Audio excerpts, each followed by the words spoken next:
सर्वशास्त्र पारंगम पंडित सम्राट केसरी वृद्ध काल सर्व भारत तीर्थ करने को मन कले हेले साथी जीवाको काहाको भी पाइलेनी। शेषरे गाँ मुंडरे थिबा बारी को टोका को पचारिबारु से किछि शर्त रखी राजी हे गला। पंडिते आपणक सब काम मु करिवि, हेले मो मन को जदि कोनोसी प्रश्न आसे ताहाले आपण ताकू न रागी उत्तर देबे, नहले मु अधा रास्तारे गंठिली रखी पळेइबि। पिलाटा सिना अबोलकराटा हेले साहसी आ परिश्रमी, याकू सांगरे नेले मोर परिश्रम कम पड़िबो। हौ हौ हेला हेला, तू जहा पचारिबु मु सबु उत्तर देबी, सीए भी न रागिकी। एबे जल्दी चाले जिबा। दुहे गंठिली धरी बाहरी गले तीर्थयात्रा। आगको जाई हिंजिली नगर गोटे सुंदर पुष्करणी आउ बगीचा देखागला। पंडिते सेठी विश्राम करिबा पई रहीगले। अबोलकराकू 100 टंका देई बजाररू परिबा किनिबा पई पठेले। किछि समय परे गुरुजी एई नियो तम परिबा। अरे कौन हेला, काहे की मन दुख करिचु? बजार रे परिबा किनिबा समय रे जने स्त्री लोक को पैसा मागुथिबार देखिली। ता पाखरे ता स्वामी भी थिला, हेले ता हाथ देह अधा जळी जाइतिला। से माने धनी लोक परी देखा जाउथिले, हेले पैसा काहे की मागुथिले? पंडिते मो प्रश्नर उत्तर दियंतु, नहले मु चालिली। आरे टिके थय धरे, मु आगो रोषेई करी सारे तापरे तो प्रश्नर उत्तर देबी। रोषेई सारी पंडिते गाँ को बाहरी गले अबोलकरार प्रश्नर उत्तर खोजिबा पाई। किछि समय परे फेरी ताकू कहिले, पक्का कंबल पोत छता। अबोलकरा शुणु से कथा।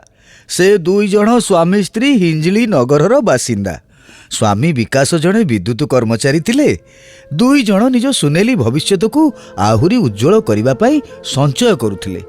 दिने तांको गाँ रे विद्युत सरबराह बहुत समय धरी बंद थिला। अरे विकास भाई आसिलेनी। भाई ये कौन एते समय हैला लाइन आसिनी, बड़ असुविधा हैलानी। शीघ्र उठे कौन किछि करो। हो हो हो मु देखुछि कौन हैछि। अरे दामो सेफ्टी बेल्ट टाणिलु।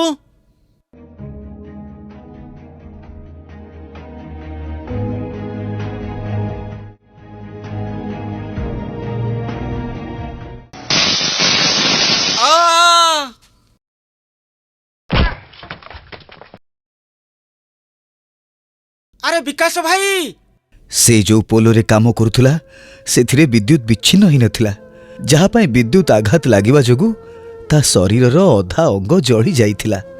आउ ता स्त्रीर सुनेली स्वप्न सबु भांगी जाइथिला। चिकित्सा पाई सबु संचित धन सरीगला। आउ एबे से माने बाजार रे लोक मानक ठारू पैसा मागुचंती। हेले पंडिते विकास तो तालीम नैथिबा कर्मचारी, तथापि ता सहित एमिति काहेकि हेला? विकासर अधिक आत्मविश्वास ही ता पई काल हेला।